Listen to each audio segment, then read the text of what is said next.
பிரியமான சகோதர சகோதரிகளே, கர்த்தருடைய பரிசுத்த நாமத்தில் உங்கள் அனைவருக்கும் ஸ்தோத்திரம். இன்று நாம் தியானிக்கக்கூடியது என்னவென்றால், எரேமியா 2:32 ஒரு ஸ்திரீ தன் ஆபரணங்களையும் ஒரு மணவாட்டி தன் ஆடைகளையும் மறப்பாளோ, ஆனால் என் ஜனங்கள் எண்ணி முடியாத நாட்களால் என்னை மறந்து போனார்கள் என்று கர்த்தர் இப்படி சொல்கிறார். தேவனுடைய மன வருத்தத்தை நாம் இங்கே பார்க்கலாம். ஒரு ஸ்திரீ, அதாவது ஒரு பெண், வாலிப பெண், இளம் பெண், அவர்கள் தன்னை அலங்கரிப்பதில் முக்கியத்துவம் காண்பிக்கிறார்கள், ஆர்வம் காண்பிக்கிறார்கள். இன்று இருக்கிற காலகட்டத்தில் பெண்கள் எல்லாம் அழகு சாதன பொருட்களை அதிகமாய் வாங்கி உபயோகப்படுத்தி தன்னை அழகாய் அலங்கரித்துக் கொள்கிறார்கள். ஆனால் ஒரு மணவாட்டி திருமண வைபோகத்தில் அங்க இருக்கும் அந்த கூட்டத்தில் அவள் ஹைலைட் பண்ணுவதற்காக தன் ஆடைகளினாலும் அலங்காரத்தினாலும் அவள் தன்னை அழகுபடுத்துவதற்காக முக்கியத்துவம் காண்பிக்கிறார். அதை ஒரு நாளும் அவர் மறந்து போக முடியாது. ஆனால் நம் தேவனாகிய கர்த்தர் என் ஜனங்கள் எண்ணி முடியாத நாட்களால் என்னை மறந்தார்கள் என்று சொல்கிறார். நாம் இங்கே பார்ப்போமானால், எகிப்து தேசத்திலே இஸ்ரவேல் ஜனங்கள் அடிமைகளாக இருந்தார்கள். அப்பொழுது தேவன் மோசேயாவை அழைத்து அவர்களை அங்கிருந்து விடுதலை செய்து அழைத்து வரும்படி கட்டளையிட்டார். அவர் அழைத்து கொண்டு வரும்பொழுது 40 ஆண்டு காலங்கள் அவர்கள் கால்களில் இருந்த பாதரட்சைகள் அருந்து போகவில்லை, அவர்கள் வஸ்திரங்கள் கிழிந்து போகவில்லை என்று நாம் வாசிக்கிறோம். அப்போ தேவன் அவர்களை எப்படி பத்திரமாய் பாதுகாத்து அவர்களுக்கு ஆகாரம் கொடுத்து அவர்களுக்கு தண்ணீர் கொடுத்து அவர்கள் கண் முன்பே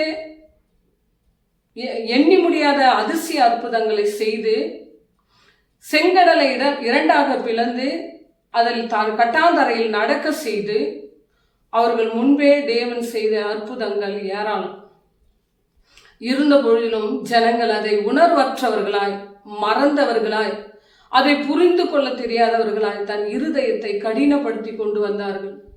தேவனை துக்கப்படுத்தி கொண்டு வந்தார்கள். எதற்காக என்றால், உலகத்தின் மேல் அவர்கள் கொண்ட லௌவீக ஆசையினால் தேவனை விட்டு தூர போனார்கள் என்று நாம் யாத்ராகம் புத்தகத்தை வாசித்து பார்ப்போமானால் தெரியும். இங்கே நாம் தாயின் கர்ப்பத்திலே நம்மை தெரிந்து எங்கேயோ கிடந்த நம்மை தேர்ந்தெடுத்து அவர் சொந்த மகனாய், மகளாய், ஜனங்களாய் அவர் முன்குறித்து இருக்கிறார் என்றால் நாம் எப்பேற்பட்டவர்களாய் இருக்கிறோம்? எதற்காக நம்மை முன்குறித்தார்? அவருக்கும் நமக்கும் உள்ள அன்புக்காக நம்மை அவர் முன்குறித்தார். நம்மேல் கொண்ட நம்பிக்கை நிமித்தம் என் பிள்ளைகள் என்னை ஆராதிப்பார்கள், துதிப்பார்கள், எனக்கு கீழ்ப்படிவார்கள், என் நாமத்தை மகிமைப்படுத்துவார்கள் என்று தேவன் நம்மை தெரிந்து கொண்டார். ஆனால் நாம் என்ன செய்கிறோம்? இந்த உலகத்தின் லௌவீக ஆசையினாலும் உலகத்தின் மேல் கொண்ட பற்றுதலினாலும் உலக மனிதர்கள் மேல் உள்ள அன்பினாலும் உலக சிநேகத்தினால் உள்ள அன்பினாலும் நம் நேரங்களை எல்லாம் செலவு செய்து இந்த உலகத்தின் அழிந்து போகிற இந்த உலகத்திற்கே நம்ம நேரத்தை கொடுத்துவிட்டு நாம் தேவனை துதிப்பதற்கோ, தேவன் இருதயத்தை ஆராய்வதற்கோ, இந்த வேத வசனத்தில் அவர் இருதயம் எப்பேற்பட்டது என்பதை நாம் புரிந்து கொள்வதற்கோ, நமக்கும் அவருக்கும் உள்ள தனிப்பட்ட உறவை நாம் வலுப்படுத்தி கொள்வதற்கோ நமக்கு நேரம் இல்லாமல் தேவனை விட்டு தூரமாய் இருக்கிறோம் என்று கர்த்தர் சொல்கிறார். இங்கே நாம் பார்ப்போமானால், ஒப்பந்தம் பண்ணப்பட்டிருக்கிறது.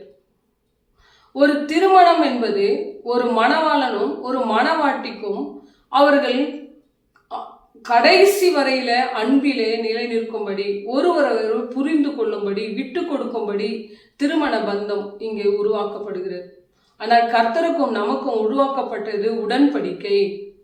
என் மகளே என்று, மகனே என்று நமக்கு புத்திர சுவிகார பாக்கியத்தை கொடுத்திருக்கிறார். அப்பா பிதாவே என்று அழைக்கும் உரிமையை நமக்கு கொடுத்திருக்கிறார். இதுதான் நமக்கும் அவருக்கும் உள்ள உடன்படிக்கை. நாம் உடன்படிக்கையை மீறக்கூடியவர்களாய் இருக்கிறோம். பிரியமானவர்களே, தேவனை விட்டு தூர போவது நிமித்தம். இங்கே நாம் பார்ப்போம்னால்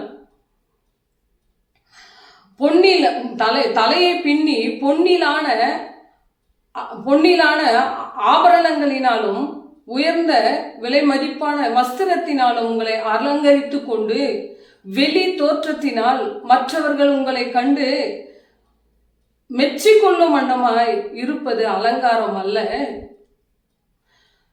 நமக்கு அழியாத அலங்காரம் என்பது சாந்தமும் சமாதானமான ஆவிக்குரிய இருதயத்தில் மறைந்திருக்கும் குணம்தான் உங்களுடைய அலங்காரம் என்று கர்த்தர் சொல்லுகிறார். இப்பேற்பட்ட அலங்காரத்தை தேவன் காணும் பொழுது அவர் நம்மை குறித்து மெச்சிக்கொள்கிறார் என்று.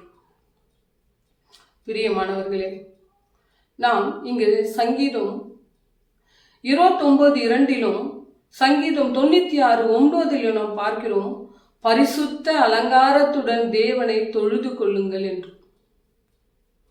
ஏசாயா 61:10 நாம் வாசிக்கிறோம், கர்த்தருக்குள் பூரிப்பாய் மகிழ்கிறேன், கர்த்தருக்குள் என் ஆத்துமா களி கூறுகிறது.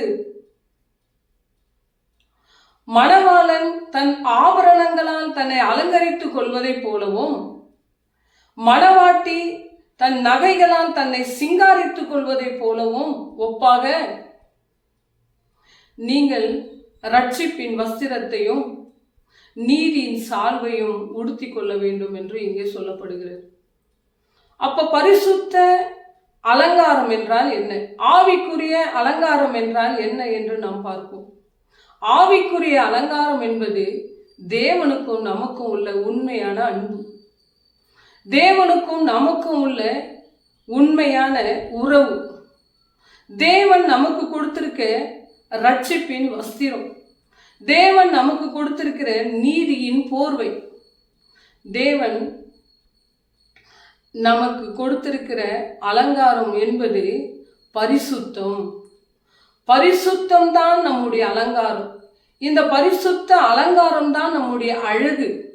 இப்பேற்பட்ட அழகுடையவர்களாய் நாம் இருக்கும் பொழுது தேவன் நம்மை கண்டு சந்தோஷப்படுவார், மெச்சிக்கொள்வார். தேவ நாமம் நம்மில் மகிமைப்படக்கூடியதாக இருக்கிறது. பிரியமானவர்களே, உதாரணத்துக்கு ஒரு பெற்றோர்கள் தன் பிள்ளைகளை அவர்கள் வளர்த்து கொண்டு வரும்பொழுது தன் பிள்ளைகள் ஒரு குறிப்பிட்ட வயதிலோ இல்ல உலக பாவத்திலோ விழுந்து தாய் தகந்தக்கு மரியாதை கொடுக்காமல் அவர்களுக்கு கீழ்ப்படியாமல் வாழும் பொழுது அந்த பெற்றோர்களுடைய இருதயம் எப்பேற்பட்ட வலி நிரம்பியதாக இருக்கும் என்று நமக்கு தெரியும். அதற்கு ஈடு இணையே இல்லை அந்த வலிக்கு. ஏன்னா தன் பிள்ளைகள் தன்னை விட்டு தூர போகிறார்கள், கீழ்ப்படியவில்லையே என்று.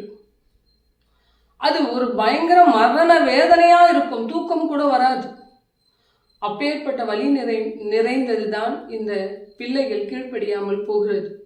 அதே போல வலியை தான் நாமும் நம் தேவனுக்கு கொடுக்கிறோம் பிரியமானவர்களே. ஏனென்றால் அழிந்து போகிற வஸ்துக்கள் மேல் நாம் ஆர்வம் கொண்டு, உலகத்தின் மேல் நாம் நம்பிக்கை கொண்டு, உலகத்தில் ஓடிக்கொண்டிருக்கிறவர்கள் கூட நாமும் சேர்ந்து ஓடிக்கொண்டு இருக்கிறோம். அவர்களுக்கு ஆக போவதுதான் நமக்கும் என்று இல்லை பிரியமானவர்களே.